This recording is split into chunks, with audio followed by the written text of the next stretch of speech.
4 times CrossFit Games athlete, 2 times Ironman, starting a supplement and budgie smuggler brand. I've got an awesome interview for you guys today with James Newbury. I partnered with Allied Magazine and we were able to get James out of his busy schedule to talk about his mindset, his athletic achievements, and what's coming up going forward. So I really hope you guys enjoy this interview, and here's my interview with James Newbury. Yeah, cool.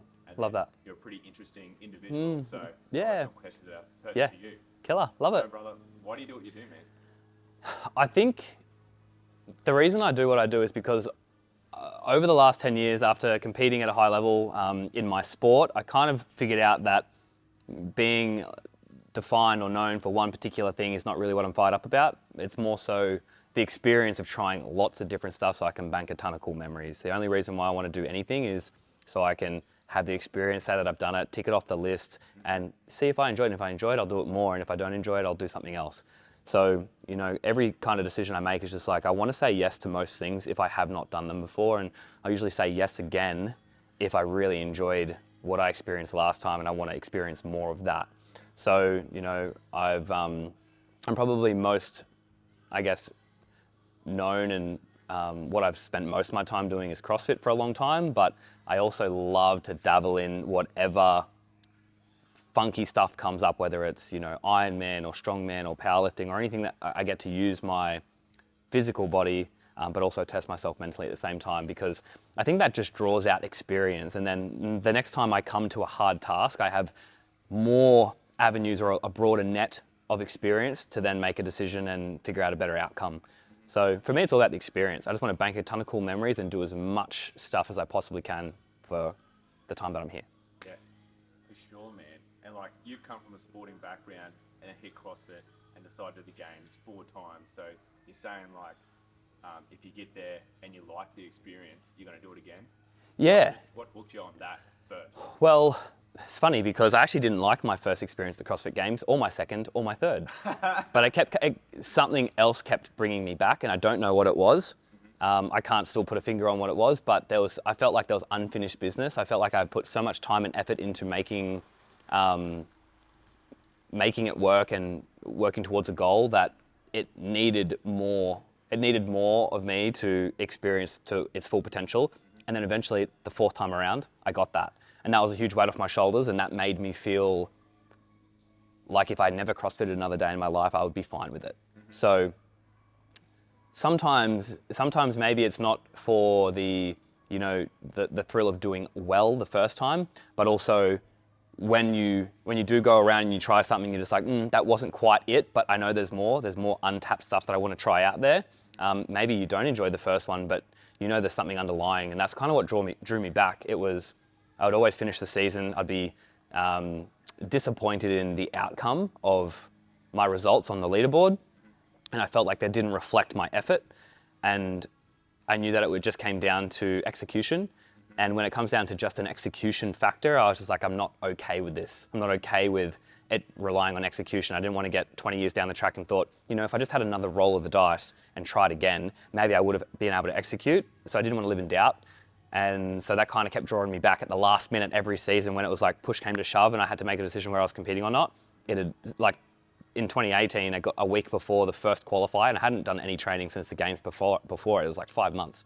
I was off it, didn't want to train anymore, didn't want to do any more CrossFit. I was kind of done with it. All I wanted to do was like surf and coach, and then decided to get ready and ended up doing pretty well that year and like had a blast. And I think it was the world and the universe and everything else works in mysterious ways, divine timing. It just needed that time of break. And I went from being the most unfit I'd ever been to the most fit I've ever been in the space of 8 to 9 weeks. It was crazy. But I think it was just all down to mindset. I was actually talking to a friend of mine in Bali, where I just came from, and I said to him, all of my most recent PRs I've done off the back of no structure in my training, no particular strength program, not training for a particular goal like the CrossFit Games or a powerlifting competition. It just came off the back of just enjoying the process of the training and being around my buddies and having a good time. And that type of mindset, I'd rather go into a competition or a weightlifting meet or whatever it may be, 10% less strong or 10% less fit, but super happy, and I guarantee I'll smoke my super strong, super fit self that's unhappy. So I saw your PR on your deadlift, like yeah, the other day. yeah, and I hadn't done any deadlifting really. I'd maybe touched the deadlift once every fortnight for the last 6 months, maybe not. You reckon that's just because you're just like in such a great space mentally? Yeah, my cup's full for sure. Like happiest I've ever been. Awesome, man. When you were prepping for the games, what was your biggest physical challenge, and then what was your biggest mental challenge? Ooh, okay. So prepping for the CrossFit Games. So I prepped in 2016, 2017, 18, 19. Didn't in 2020. 2021 I did. I prepped for that, and I just missed out on qualification by a spot. So then I got accepted into last chance qualifier. So I decided to move to Nashville to do a training camp in the lead up to the last chance qualifier, which was about a 4-week block of training before that. That was mega rough. That was hard mentally, physically, everything. That was the hardest camp I've ever done. But when I didn't qualify in the last chance qualifier, I still stayed in Nashville to train with the people that did qualify. So then I had another 3 to 4 week block of training with nowhere to then use the fitness at the end. It was just a body as basically a timing piece for the other athletes, and that was tough.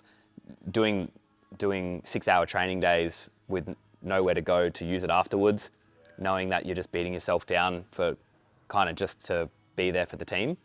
That was the only thing that kept me in it, knowing that I was maybe helping maybe 0.1% with the other athletes that were there for maybe a good running workout that I might be able to push them a little bit on, or whatever it was. That was tough. Mentally, that was probably the most taxing mental training camp I've ever been on. But physically, the reason why it was so physically demanding was because we were in Nashville. It was 35 degrees. It was humid. It was hot. It was like just blistering. And I'd also come off a 2020 season where I didn't prep for the games or get ready for the games. So I was back a season of conditioning and preparation. So everyone who did prep through the 2020 season, who was at that camp, which they all were, and they all did prep in 2020, I felt like I was, a solid 24 months behind them in terms of their just bodily and human progression. Every year, it's like when we get prepped for the games, you're not prepping that 8 weeks prior to the games for the CrossFit Games. You are using the preparation prior to the semi-finals for that preparation for that games. And then prior to that, it's the off-season preparation for the semi-finals, for the games prep, for the show. And then even more than that, then it's 16 builds on 17, builds on 18, builds on 19. And if you miss a season, all of the 5 kilo gains, all of the, minus 30-second splits on your 5K times, they all add up. So instead of competing off the back of 2020, I was competing off the back of 2019, but also with no CrossFit really throughout that period. So physically, it was hard to adapt to the volume of doing 6-hour training days. That like screwed me down a lot. Yeah. I remember walking into the gym, and typically you'd pick up a 120 kilo power clean pretty easily. And I remember just getting buried under like 115 kilos, where it's, that's still like very early warm-up weights, just because you're so physically like tapped out. You've got not much left. And so I probably should have taken it upon myself to realize at that point that I needed to do a little bit less to get more out of it, which is kind of what I'm doing now. I train my 4 mornings a week, maybe run on the weekend once, and I'm doing 5 hours of training a week, as opposed to I'll do that in a day, like getting ready for the games, but that's only a short window. You don't do that all year round. But I would typically do that in a day. We'd be in the gym training for 5 hours or on the track as well. So yeah, now it's just kind of like I'm kind of fresh all the time, so I just kind of feel pretty good. Yeah. With that, like, that makes me think about, like, that's I prep for 8 weeks for the game. No, you're saying you prep for, it's really the year before year, building on before. With some of these other athletes that I'm interviewing, you just find, and that's also the same thing, be interested if you think the same, is that the bar is now set so high because CrossFit is a developed sport and like in the limelight, and people have been doing it for so long. Yeah. For a newbie to come in and say, I want to be competitive, it's like, how many years is that? Yeah, so if a newbie comes into the sport and they want to be competitive either at national level or CrossFit Games level, they're not going, okay, they're definitely not, and I can say this with a hard no, they're not going to make it if they haven't done any previous athletic endeavor. Yep. But if they have, then yes, there's a possibility, small possibility, but there's a possibility of it working. Yep. But they have to have, freaky athletic ability. They need to be able to adapt on the fly. They have to have the recipe and the concoction and the potion ready to rock and roll to then unleash it on the floor. And there is some people who can do that.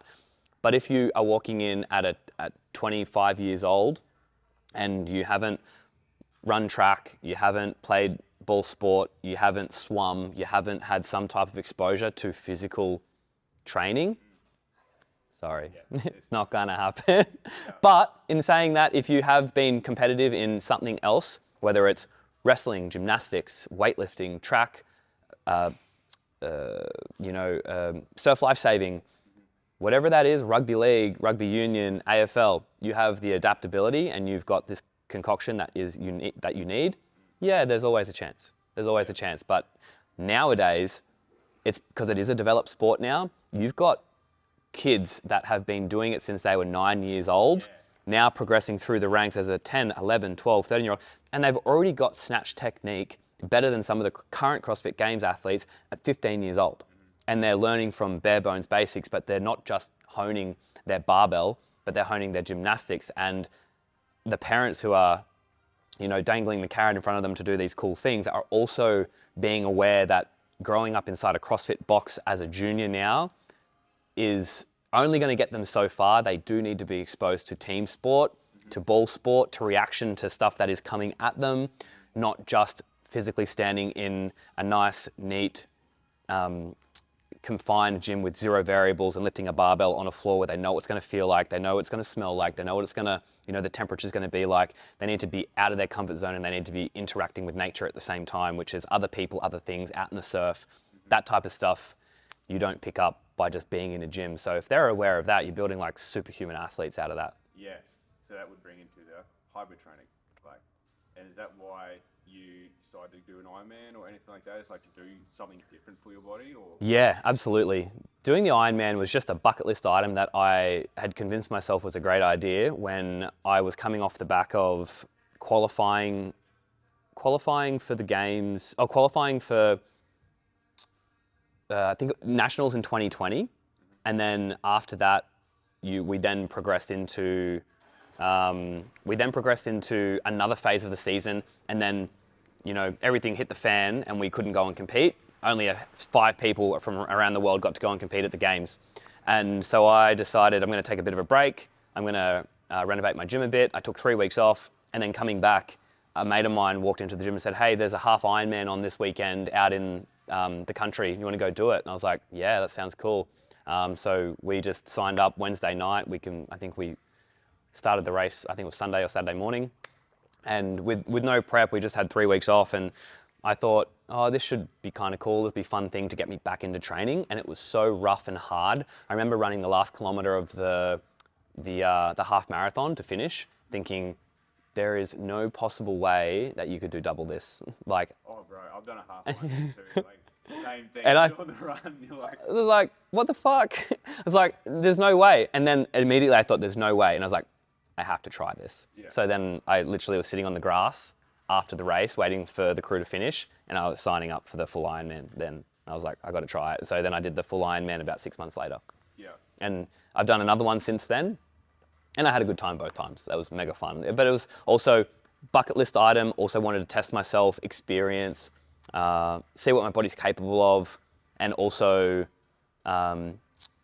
probably show people that you can still maintain good strength and go against the grain a little bit. Whereas I think a lot of people pigeonhole the idea that if you want to do an Ironman, you have to be super light, you can't be strong, you got to do this, you got to do that. It's just like, well, you can still do what you want to do. Just it's a perspective. Yeah. It's all perspective. And if you like, I'm not going to go out and win any Ironmans, I can tell you that right now, but you want to get around in an okay time and still be strong and still do those things. It's kind of just, I guess, going against the grain a little bit and showing people what's possible, and also showing to myself what's possible. Mm-hmm.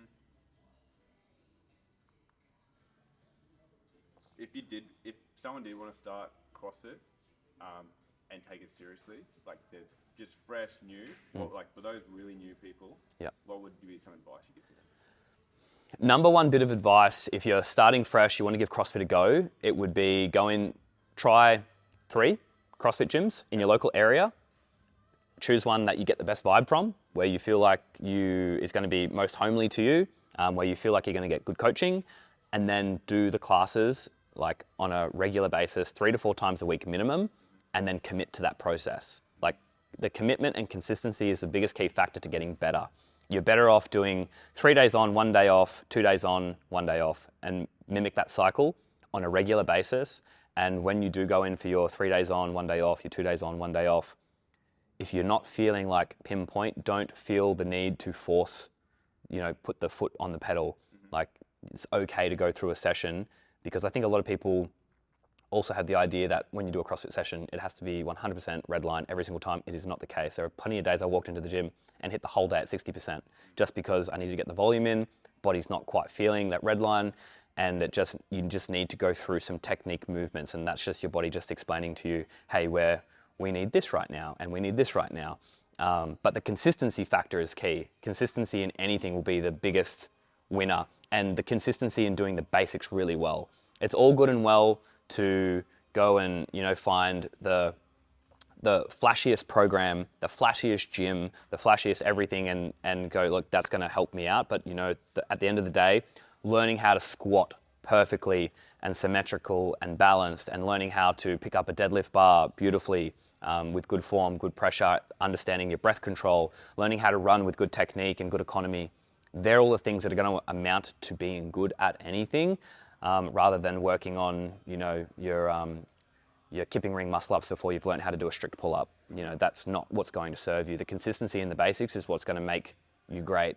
And all the people that do well, Michael Phelps, Usain Bolt, those guys do the basics to the nth degree beautifully. And that's why they're the best in the world at what they do. They just do the basics extra, extra good. So just sort of going off the back of that, you talk about people sort of like finding that routine where they have their hard training, they rest, and then finding that balance of getting into the gym and being able to step back. Have you ever gone through a time during your training where you didn't have that balance? And where was the point where you were like, okay, this is what I need to do to not injure myself, to recover well? Absolutely. So like the overtraining aspect, I feel like there is an element of overtraining aspect for a lot of people. For me, I think it was more of an overload of mental overload rather than physical overload. I feel like most people don't really get most people don't really get to the point of physically overexerting themselves, but you can load your mind with too much clutter and too much stress. And that stress, whether it's coming from physical exertion, or whether it's coming from work life, or whether it's coming from relationships, or whether it's coming from business, to the body, it's stress regardless. And so for me, I got to the point where I was like completely burned out, and what triggered it was I just was unmotivated to do anything, which is unlike me. Like I'm not usually the type of person that'll be like, no, I don't want to train, or no, I don't want to go do that. No, I don't want to go out. I don't want to go meet them. I don't want to go to dinner. Like, no, I don't feel like it. That was like, okay, there's something not quite balanced here. And that was the trigger, was being unmotivated for things that typically make me happy. When that started being a bit out of whack, I was like, okay, I need to reassess what I'm doing, what's going on, what's overloading me. Was a bit of training, for sure. Was a bit of work-life balance, for sure. But then there was just, I had to take myself from the picture and sit outside the frame for a bit and have a bit of a look. And what happened is I actually left Adelaide, where I was, not feeling quite right, not feeling, quite myself. And then I moved up to somewhere completely different and trained with a really good training partner up in Gladstone. So I ended up going up there and training with Tia Toomey and Shane, her partner, and it took me out of my stressful environment and put me into a place where I could just focus on one thing rather than 5 things. And that changed everything. I started enjoying my training again. I had a smile on my face a lot more often. So it's just sometimes just taking a bit of a step back and doing some things that don't typically seem like they're going to get you ahead. It's almost like taking a step back to then jump ahead forward. And it's hard to do because all you want to do is keep the foot on the pedal, and you just try and, I'll grind through this little bout of unmotivated feeling. and sometimes it's just not worth it. I know at the moment right now with workload, if I tried to push the throttle down and do double days again, everything would suffer and fail and I'd be shit at everything. So there's no point me doing that. I know that's going to be the case because I can feel it. Like I'm just riding the line at the moment. And if I push any more, then nothing will work that well. And I need things to work well. So that's experience drawn on from now being there and doing that. Now I can make a better decision. Whereas if I was in this same situation when I was 22, I'll just floor it and just hope for the best, fingers crossed. Now I don't need to do that because I know the outcome. Mm-hmm. What's something you're working on that excites you? And that can be something super small, like might seem small to other people, but it's big to you, or it can be like something big that you're working on. Yeah. The biggest thing at the moment that I'm working on, like a project, and I love a good project, is, there's a couple of things. One is my new business, Phyba, which is my supplement company. I jump out of bed every day knowing that I get to work on that and knowing that every day is an opportunity for me to make it into something cooler, more fun, something that gives me more opportunity and more time to do the things that I want to do. So I'm like fired up, like, come 4:20 in the morning, I'm like, let's go. And I've never been like that. I wasn't even like that with training. Like when I was getting ready for the CrossFit Games, like I was keen to get out of bed to go and train, but it buries you a lot. Whereas, and not to say that Phyba doesn't, because I spend every waking hour on that. It just gets me kicking to come outside and to get into my emails, get into my socials, figure out what's the next move to make it grander and cooler. It's the biggest thing at the moment and I never thought I would be as fired up about work ever in my life because I'm super fired up. Like it almost to a degree, it's more fun than training for the CrossFit Games was, which is, I never thought would come. Like I didn't think that was a thing, but it is. And so that's one thing. I'm also like semi fired up about getting a one-arm handstand. Like I've been trying, so I went through a phase, I was like, okay, I'm gonna get it really quick. And then I practiced for maybe like 2 weeks and kind of put it to the wayside again. Practiced for 2 weeks, put it to the wayside. I would really like to commit myself to like a 10-week one-arm handstand block where I practiced it every day, twice a day, and decided, that is what I'm going to do and see how good I can get and how quick I can do it. Because I haven't actually given myself the opportunity to do it, and I did tell myself that this is what I wanted to do, and I kind of now pushed it to the side because things overtook it. But one-arm handstand is another thing that I'd like to get. Yeah, sick. I like that. Yeah. A lot of the time I get a pretty grander answer like Phyba and that kind of thing, but I like that, like the small little wins that other people's like, man, but to you it's like, I just want to get one so bad, and it's like every time I get up, it's getting closer and closer. And every person who's done one-arm handstands said it'll take you minimum 2 years, and I so badly wanted to prove that wrong, but obviously not bad enough because otherwise I just would have stayed on it and I would have done it already. But I kind of just did it for a bit and then kind of lost interest a bit, and then did it for a bit and lost interest a bit because then something else comes along and it's like, oh, I want to train for some strongman. And then I kind of just would prefer to put my energy into that, or then that goes away and then I want to get ready for a sprint triathlon. Oh, I'll do that. So I get bored quite easily as well. And it does have to really hit me deep it has to hit me deep for me to want to commit to it day in, day out, all day long. The CrossFit Games did that to me. Playing rugby league back in the day did that to me. Phyba does that to me.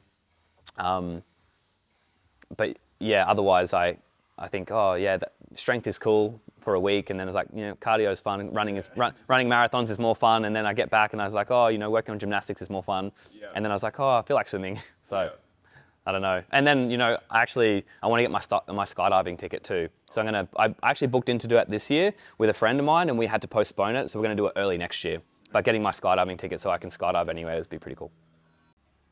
What would you tell your younger self? I would tell my younger self, don't stress too much, everything will be just fine.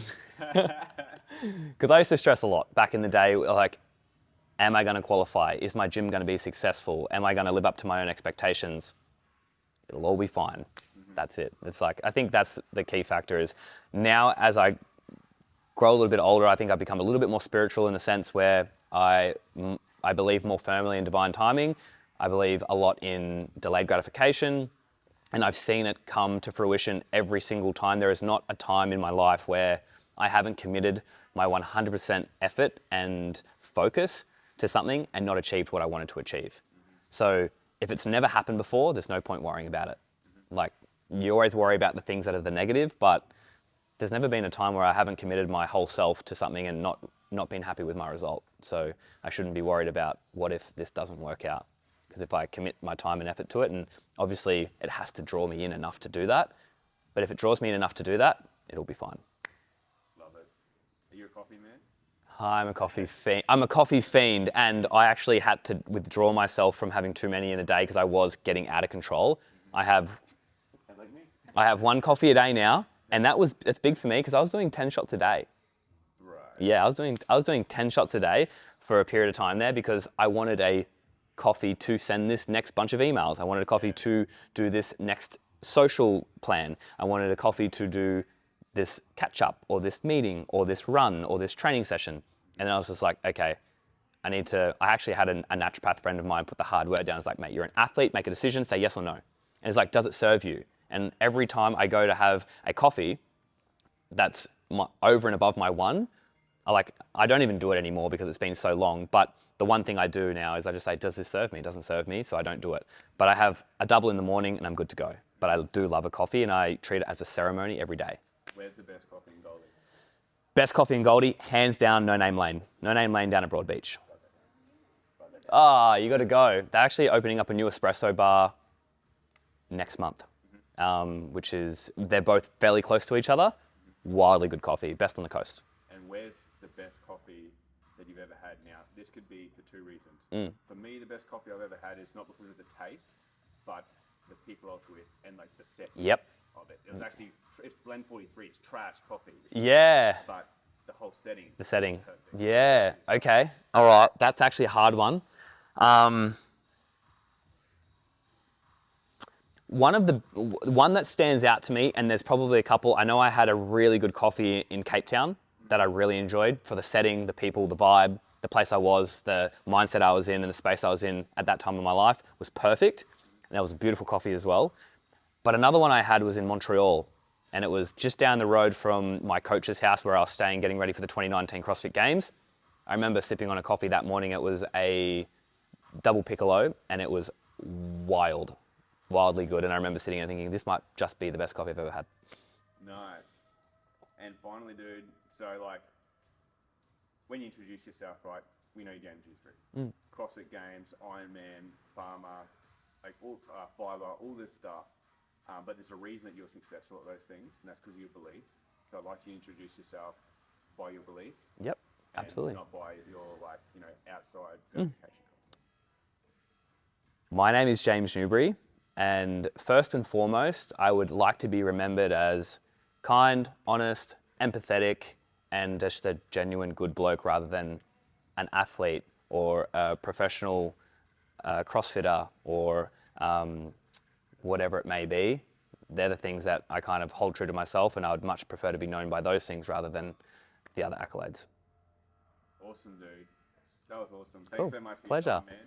My pleasure. That was excellent. Thanks heaps. That was sick. Hope you guys enjoyed that. It was an absolute pleasure to sit down with James. And if you could send this interview to someone that would get value out of it, that'd be unreal. And I'll see you guys on the next one. Cheers.